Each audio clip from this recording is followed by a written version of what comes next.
This is Krista Whitley, CEO of Altitude Products from Las Vegas, Nevada, and you're listening to Professionally Cannabis. Where do they go, the smoke rings I blow each night?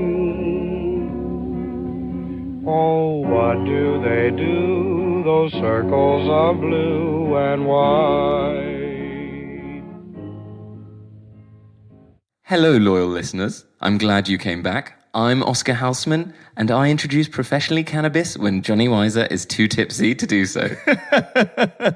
Good evening, Oscar. Evening, Johnny, and evening, listeners. Oscar, why is it the evening? Yes, it is true. I did lock us out the studio for some matter of hours, but look, we're recording now, so let's start talking about our guest. Our interview this week is an absolute gem. It's with a real rock star, Krista Whitley, CEO of Altitude Products.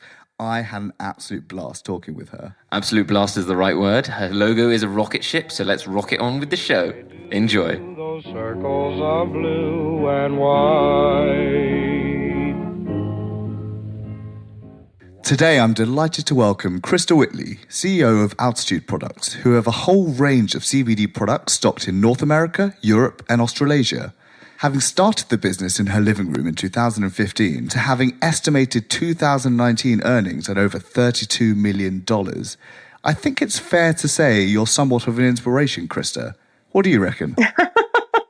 Oh, heavens. I don't know that I feel like I'm an inspiration most days. I just feel like I'm relentless at, bringing CBD to the masses. Yeah, you've done a great job of that. And I think a lot of us are going to be excited to think about, could we move from bedroom entrepreneurs to multi-million dollar businesses in that kind of time?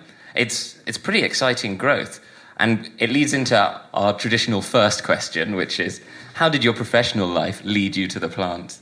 Really nothing in my professional life outside of being a scrappy entrepreneur set me up to be involved in the THC and CBD world. I really had spent the first 30 years of my life not believing anything, about a medicinal benefit for THC or CBD. I kind of grew up in a small town and I believed everything that, my parents taught me about drugs being bad.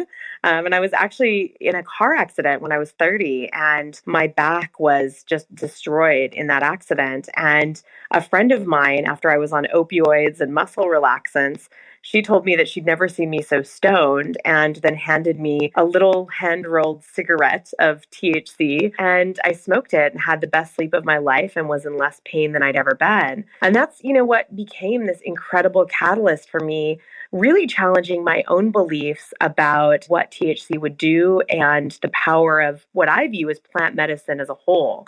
All 113 different cannabinoids benefits for people. And so it set me on this fantastic trajectory to eventually leave my job, my comfortable job as a chief marketing officer at an advertising agency, and go all in on my own dream. And I, at the time, thought it would just be me with my laptop on my couch as a single mom. Never imagined in a million years that it would grow to become what it is today. And how long did it take you to decide to go all in? Because back then, it was far less of an established industry. Yeah, back in 2015, here in the state of Nevada, we were just really seeing the beginnings of a medical marijuana program. And when I looked at where I thought there was tremendous opportunity to blaze a trail in the mainstream, it kind of took me less than a month, really deciding I was going to focus exclusively on this because there was so few advertising agencies and marketing firms. And we started as an advertising agency. And, really, we still are an advertising agency that just happens to have created 11 different CBD brands and, be really brilliant at creating formulations and have 360 different products. It was a very quick decision because I just saw such tremendous opportunity and it felt very much like the Wild West. And, there was just so much opportunity to really help educate people like myself who were worried that if they smoked the devil's lettuce, it would remove all ambition. And clearly that has not happened. My A-type drive is still there. And, if anything, it's just helped me to live a life that is in much less pain. And I have a much higher quality of life since my automobile accident. And you mentioned that you've got over 160 products out there. Could you tell us a little bit about the range? Obviously not all 160 or so, but sort of a little bit about the variety of products that are under your umbrella. Sure. We have everything from our black belt CBD Recover Rub that we worked with UFC legend Frank Mir on, all the way to our tinctures, which go all the way up to 5,000 milligrams. Specifically to help boost immune system and reduce inflammation and improve your quality of life. So for us, it's everything from high-end luxury skincare for women with our Bella line to martial artists to baby boomers. We're big believers in the power of plant medicine, specifically when it's incorporated into your daily life, when it's in your, face cream that you're already using, not just minimizing inflammation and helping with anti-aging, but also perhaps maybe adding a calmer aspect to your Monday. And for your own pain relief post that car accident, is it mainly just medicinal cannabis you're using for pain relief, or are you using any of the product within Altitude? I haven't used medicinal marijuana in probably the last 2.5 years because as we transitioned into using CBD products, we really found that I was able to accomplish the same benefit with proven proprietary essential oil blends combined with CBD. And so for me, my back pain is completely managed with our CBD gel cap every morning. I take a tincture usually at night with dinner. And then I am a huge believer in all of our CBD topical products that really help me to live a pain-free life and frankly, to be able to work the 18-hour days that, the world's fastest growing industry, which is what CBD is, demand of any CEO. My daughters, both take CBD on a daily basis. And as a mom, it's so important to me that the products that they're putting in their body are natural, that they're vegan, that they are completely THC free. And that's why we test all of our products to make sure, because I don't want my 11-year-old to have to worry about, ever consuming THC. And on the subject of the products, because you gave what to me sounded like a very good endorsement of the products, but I think you'd probably be unable to say those on the packaging. So here in the UK, at least, it's very strict about the claims you can make. So I was just wondering... Yes, and I would tell you none of our claims for any of our products, I can only share certainly my own anecdotal experience. And, I think on Facebook, every one of our brands has thousands of raving fans around the globe who can share their own stories. But, it is the same, certainly in the UK and in the United States.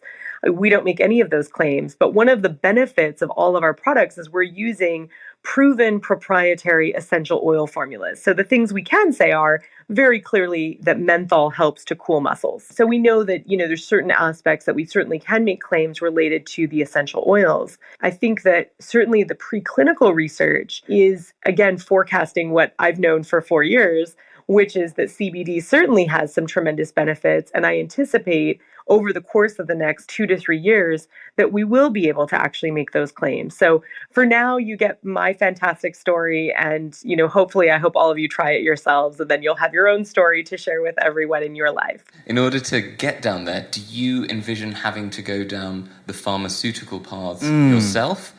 Or do you think it would work out such that you could get clinical evidence of CBD's effectiveness in, let's say, inflammation, which I think the preclinical is pretty strong already, and then that would allow it? Or will you have to become another Bayer or GlaxoSmithKline? And there's really two segments to CBD. There is certainly the GW Pharmaceuticals and Epidiolex, and they are certainly looking at the true big pharma aspects and the actual medicinal benefits of CBD. They are out there doing amazing research and, transformative things. I would never make any claim that our wellness products are going to help with epilepsy or Parkinson's or schizophrenia. That's really not the segment that we're in the industry. For us, we're specifically focused on CBD infused consumer packaged goods. We're looking at CBD as an added benefit ingredient, much like aloe vera in the 1970s, right? There's some fantastic natural benefits to that. We really view what we're doing as helping the general public to incorporate CBD into products they'd already be using. At night when you're putting on a foot cream, there's some fantastic preclinical research around how CBD helps your skin to retain moisture, to heal as an anti-inflammatory. So our goal is not to become big pharma. And I think there's some fantastic leaders in that space that are already blazing those trails. So we're pretty firmly planted in our segment of the universe. And in your segment of the universe, because my ears perked up at the mention of CPG, that to me feels like the last big hurdle for an institutional investor to get in. Do you have designs around growth based on perhaps seeking this investment? Maybe we should be talking about your Series A and the goals from that. Absolutely. I started this company on my couch. I always joke that we had to be profitable on day one because there was no investor. It was me, a dream, and my laptop. And today we've grown into a company that did, 5.7 million last year. We just made delivery in early April with our first TJ Maxx and Marshalls orders throughout the United States, and are continuing to blaze a lot of trails with mainstream distribution in the consumer packaged goods. From that perspective, we're really focused on continuing to grow, and a big part of that is jet fuel. We have a rocket ship. It's Altitude Products for a reason. And we're focused on raising $10 million on our Series A round.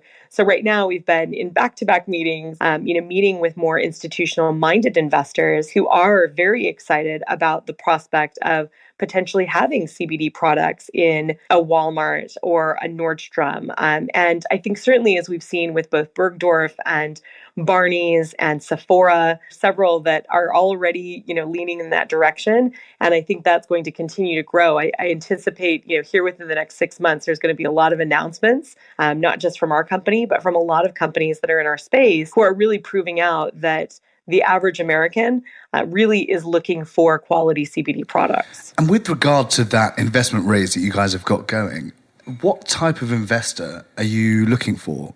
Something that we'll touch upon a little bit later is I know Altitude are a very diverse organization. You've got an all-female board, 80% of your workforce is LGBTQ. Do the drivers behind this also have an impact on the type of investors you're looking to bring into the team? What we're looking for as far as a Series A investor, we're looking for someone who can appreciate the tremendous opportunity that the industry presents, who can appreciate, both the advantages and the opportunities that a fast growth organization in the fastest growing industry presents. So we're always looking for what I call smart money, people who already are very excited about the potential for this industry. And we're looking for people who perhaps, have a background in consumer packaged goods or can appreciate the diversity of our organization and why having an all-female board and having everyone from age 21 to 65 and a multitude of different ethnic groups and religious beliefs on our team helps to make us a stronger consumer packaged goods organization. So, I think that's really ultimately what we're looking for in investors is just people who can appreciate our passion and who are willing to, help fuel our growth. And the last one on investors, is there any type of investor that you'd say thanks, but no thanks to? I think as an entrepreneur, it's been really important for us to make sure that we're finding people who share our values. And we take our values very seriously. 100% of our employees are all shareholders in the company. And so it wouldn't be a fit for us for any investor who were to come in and decide that they wanted to change who we are. Certainly, we appreciate that what got us here is not going to get us where we need to go. But I think at the end of the day, it's really about finding people who just are sharing that passion. And ultimately, if you're passionate about the same things that we are, and we can all agree that the rocket ship is headed, far out into the galaxy, then I think it makes it really easy to do a lot of very good business together and for the investors to feel very appreciated as well. And so we really like investors to be very active. Every week I do investor calls and we do investor updates on a weekly basis just because things change so quickly. I couldn't imagine, a monthly update would be a 10-page email because, just this week, we've had all kinds of excitement happen. And so I think it's why we have happy investors today who feel like they're well informed and who feel very confident in the flight plan of our rocket ship. I imagine they might be happy with the returns as well. But I've got a question about building your rocket team. So what are your criteria for getting in the building? I assume you don't subject people to zero gravity, but you must have. Yes, all of our astronauts, when they start, I always tell people there's only one constant here, and you have to be weird. A lot of our employees, every single one is so different. When we have team meetings and we do team activities, you don't look out and everyone doesn't look like they're, all of the same robot factory. Everyone is very different. They have such different backgrounds and they bring so much to the team. One thing that's really interesting is we always talk about the fact that we have such a large group of LGBTQ plus community members in our leadership team, but 25% of our team are also former military. And, we love veterans because veterans firsthand can speak to how CBD has really changed their life. And they're very mission oriented. So, as far as getting things done around here, I would tell you they are really the heart and soul of that engine that makes sure that we're ahead of schedule all the time. And that we're exceeding expectations. So from that perspective, I think we start with weird, then, we go with our core values, 3 core values, spirit of service. So when they walk through the door, they want to start with the question, how can I help? Even if it's outside of their job description. Positive attitude is another. We know we have a team behind us and we love what we're doing, which makes it easy to put in that extra effort. And every single one is entrepreneurial.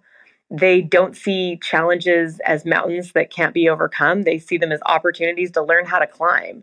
And so for a lot of our people, we're very committed not just to their professional growth, but also their personal growth. They have to constantly be challenging themselves and doing things on a very frequent basis that scare the hell out of them. And, learning how to swim in the deep end, that's pretty much standard around here. And so I think that's really what we're looking for. And I think that's how we've been able to be so successful so quickly. And I touched upon it before, but you have an all-female board and a workforce that it's 80% LGBTQ, which is awesome. Now, was this an active decision? Wait, did you say 80%? 80%. Have I got that right, Krista? Yeah. So, it is. You do have that right. And I would tell you, it's very conscious. I knew, as I looked at the numbers from the most recent Forbes list about women on the board of directors, there just needed to be more leaders. And I'm, a single mom of 2 little girls who are 11 and 10.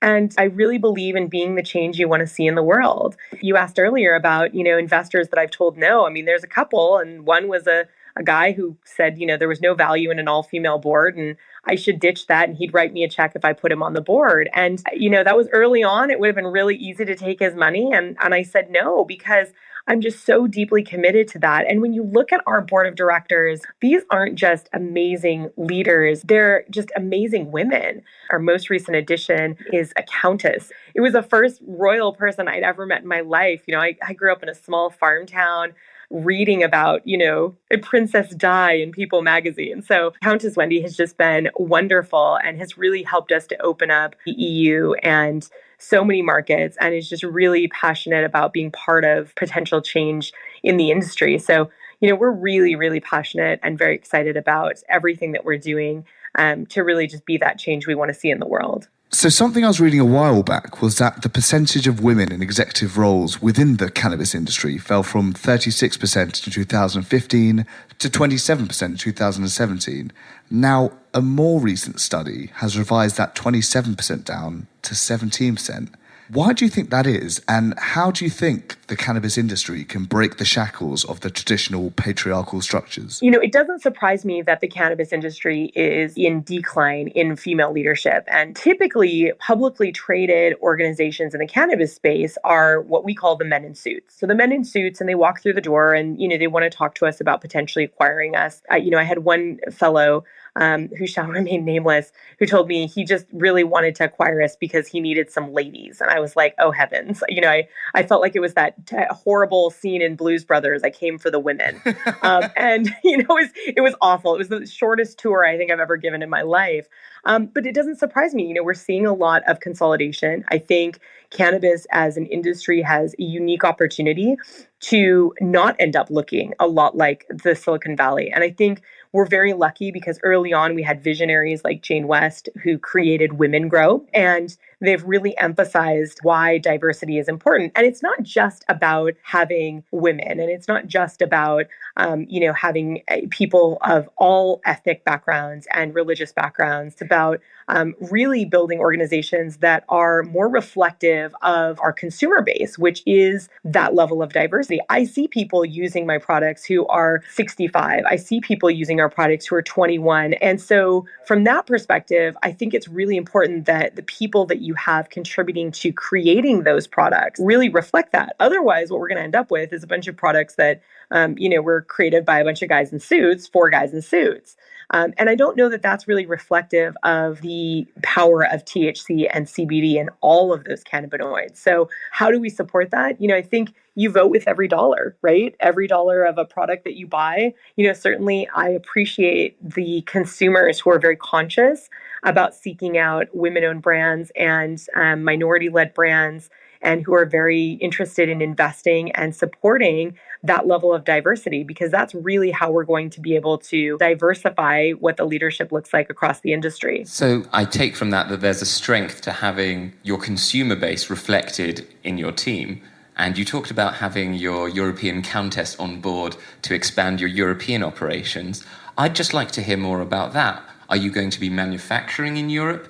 Are you presumably going to be serving quite a few European regions? How's that going to look for Altitude? Absolutely. We are actively, I'm spending a lot of time in London and, throughout the EU. And right now, we're really laying out what that plan looks like. But certainly by Q4, we do anticipate to be manufacturing and distributing our products. Right now, we have retailers that we export to, and that has been very successful for us. And where can our listeners get your products in Europe? Yeah, we have several gyms carry our products there in the UK, which has been wonderful. And then we actually have amazing partners in Greece as well. So we've already started that expansion, on a very small level.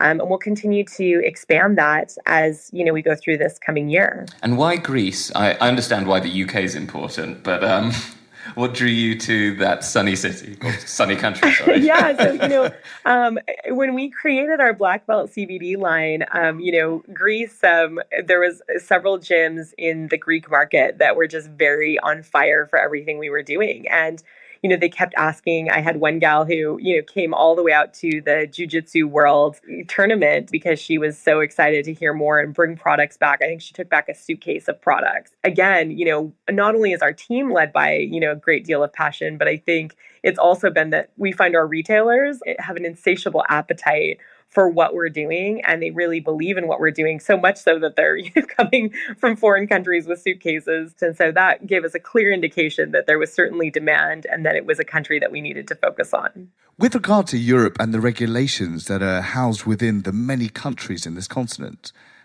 how is your approach to bringing Altitude products over here and branding and marketing Altitude products in Europe changed as to what it looks like in the States? It's really funny. I was actually telling our marketing manager and I were talking about this the other day because, in America, we think nothing of saying the world's best cup of coffee, right? Everything in America is just huge and in your face and audacious, just very, it has a lot of audacity, right? On the road I live on, there's actually 3 king of falafels, so we need to put them to the test. Yeah, so I think certainly, what we have found is that certainly things are more subtle in the UK and throughout the EU. And so, we've tried to be very respectful and do a huge amount of research. I wouldn't say that we're being cautious, but I think we're just being very conscious about being very respectful and really understanding that we can't treat, the UK, we can't treat Greece like it's California or, just another state. Things need to feel like it was created exclusively for that particular market. And then from a regulatory standpoint, we're very lucky to have amazing advisors who I brought on board very early on. As an entrepreneur, I just knew that I didn't know what I didn't know. So what I sought out were people who were smarter and more experienced than I was. And because I sought out really smart, really savvy people, they've been able to guide me. And so I have yet to find myself at a place where I don't have the answer and no one on my team has the answer. Instead, I find myself being able to reach out to these very qualified leaders in the space who are not just the ones interpreting the regulations, but they are the authors of some of the regulations. One of the authors of the legalization regulations here in Nevada is literally an advisor on our board. And so that has really helped us to make sure that we're not only anticipating what are the regulatory environments around the world today, But where do we foresee those going? Because as an organization that's moving so quickly, we have to be able to foresee, okay, well, if the requirements today are A, where is Z going to be a year from now? So that ability to be nimble is actually really more important than the idea. And I think for a lot of people that are just getting on board with CBD today, I think what they're missing is that you have to be as nimble as possible, because just when you think you've mastered it, a regulatory environment will change, and now all of a sudden you have to turn on a dime and go in a different direction. And with regard to the advice that your advisors have been giving you, are there any countries or regions that they've really said to you, Krista, I know you'd love to be operating here, but sort of do not pass go, do not collect £200. It's not worth our while. Well, I think there's, let's be real. Yeah, I think as an entrepreneur, it's my job to look at the globe and say, okay, what I really am going for here is world domination. My advisors say, all right, one step at a time. Let's conquer America, conquer North America. Let's conquer, the EU. Okay, then maybe we can go to Australia. I think I'm at this point just looking for any excuse to spend more time in Australia because, I love everything about Australia. And so, certainly there are markets that I think are probably not on our plan for 2019. But if you talk to me in a year and I haven't been spending more time in Australia and New Zealand, then I would tell you that would surprise me. So I think there's just, certain markets that are not necessarily as low-hanging fruit as others. But the truth of the matter is that this is a plant and these are products that ultimately will be a global standard, I think, across the board. And we're certainly seeing that just on the amount of international orders that we get through all of our websites. So if you go to cbdcaring.com, we actually do free shipping worldwide. So we ship to 128 countries and it's completely free. And so what we're seeing and what that's allowed us to do is see that there is demand. I mean, we're shipping to countries we never in a million years would have thought, would be very excited about a CBD personal lubricant. But goodness gracious, I'm selling, knob polish by the case. So, I think, you have to be open to those surprises. Which is the region ordering it that you were not expecting to have such a demand? Yes, knob polish is actually a huge seller in the UK. We ship out, I think I shipped out 4 cases last time I spoke and talked about it. It's usually, funny enough, I think some of the people in the audience, they just love to give that away as a gift. It's perfectly titled. Thank you. We keep it classy. I imagine Saudi Sephora maybe not stocking that one. Who knows? It's exciting that women can drive now, and I'm an eternal optimist, guys. So from my perspective, you just never know where this is going to take us. And we talked about the global supply chain as an end product, but I'm also interested in going up the value chain. Right now, do you cultivate your own plants for CBD, or do you ship it in? And either way, how do you see the market going? Because we get a lot of talk on the show about low-cost producers, everyone growing tons of CBD in Colombia. What do you think is going to happen? Sure. I definitely think that we're going to see, and I certainly have seen, the cost of CBD and industrial hemp extracted CBD decline significantly compared to even 3 years ago, where a kilo may have run $10,000. We're currently now paying around $3,500 to $4,000. I think that that's going to continue in decline. My vision, I got to tell you, I grew up in a small farm town where I appreciated the tireless work of farmers. And I knew I definitely did not want to grow up and be one. So for me, we are not going to necessarily be an organization that grows industrial hemp. But I think there's lots of people who do that far better than I ever will. Same thing, I got a D in chemistry. I probably should not be in a lab extracting it. But there's some fantastic PhDs on our advisory board who provide us with high quality, low cost CBD for all of our product formulations. And then really, my first company was a chain of pet boutiques. And I appreciate how much work it is to do the retailing and actually be the one owning the retailer. So we exist primarily as a marketing and consumer packaged goods organization. So what we do better than anyone else is formulate effective products for consumers to incorporate into their daily lives. Excellent brands where the story really resonates. Whether it's our female brand Bella that I created for my daughter Bella, who suffered with severe eczema and was constantly on steroid creams, and now has been steroid free for 3 years, or if it's black belt. And, we're really talking about what is 20 plus years of being a UFC Hall of Famer do to your body. And so that at the end of the day is where we exist. And, we really want to focus on doing what we do better than anyone else so that we can just continue to support all of the consumers out there who are so desperate for that good quality product. And bridging the gap between what goes into the product and regulation. With regard to the regulatory space, what would be the dream scenario for you in which, for example, open access was there whilst eliminating snake oil from the CBD ecosystem? Yeah, I think it's really important across the board that we start having federally mandated and regulated testing. I think this is just critically important. We don't have that here in the United States for any of the supplements or vitamins that we have. So you could conceivably be purchasing vitamin E and it's just olive oil. I think there's a lot of history behind why that is that way. But I think that we need to really lead the way. And it's one of the reasons I'm such a huge supporter of all regulations, because it is so critically important for the consumers and also for our industry to have legitimacy by making sure that we have that testing and that consumers have easy access to quality information. And so I certainly am a huge supporter of that. I hope that that is the approach that all regulators take to make sure that, our consumers are going to have a high level of confidence in our products. And we do that as an organization. But certainly, I don't know that everyone is doing that. And I would love to see that industry wide to really make it an equal playing field for everyone. And how do you feel about that, the tie-in from the medical marijuana industry to the CBD industry? Is that a world that you enjoy being part of, or is it something you think your customers would distance themselves from? Perhaps the grandmothers who take the product for information probably don't think of themselves as Bob Marley listening stoners. So I would say, I think, across the board, I don't think that THC consumers look like all the stereotypes that Hollywood has been pushing for years. And I think certainly, what we're seeing with CBD is very much the same. I don't think that it's about, putting CBD and THC together or not together. What it is really about taking a much more holistic approach where we refer to THC and CBD as plant medicine, because THC and CBD are 2 of 113 identified cannabinoids.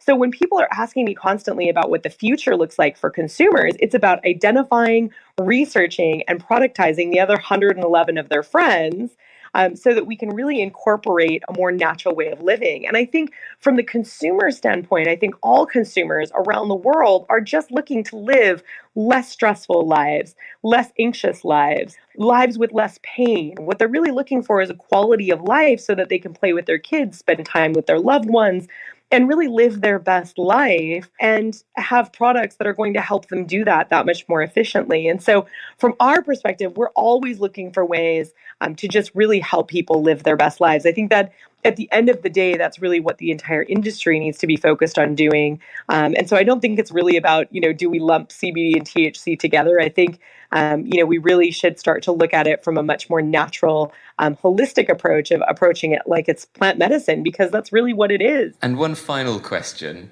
for any of our listeners who find themselves in a similar position to you back in 2015, setting up their first enterprise in cannabis. What's the advice you'd give them? So I think it's really about knowing the end. The plot, how you get there can change, but the end does not. Remember that pressure is a privilege. And so you want to write down all of your goals, share them with everyone, and then just commit yourself to making it happen. For me, it's always been when, not if. And I think that's so critically important, because it's not that failure is ever an option. And when you remove the opportunity to fail, then all you have is forward, and every, stumble along the way is just part of the journey. And again, just becomes a plot twist. So, really fully commit yourself and make sure that, you stay true to who you are, and write those goals down, tell everybody, and, just go for it. That would be the best advice. I still have my 3 goals that I started, and it I've exceeded my own expectations, so I continue to have to think bigger and even challenge myself even more as a leader every single day. Krista, it's been a pleasure joining you in your rocket ship. Thank you for joining us on Professionally Cannabis. Absolutely. Thank you so much for having me, guys. Where do they go, the smoke rings I blow each night? Oh, what do they do, those circles of blue and white? Well, listeners, I hope you enjoyed that interview as much as we did, learning a lot about building great CBD brands and also the value of diversity and equality right at the top of a cannabis business. Yeah, and that certainly won't be the last time you'll hear these themes on Professionally Cannabis. But for the time being, we'll see you guys next week. Ta-ra!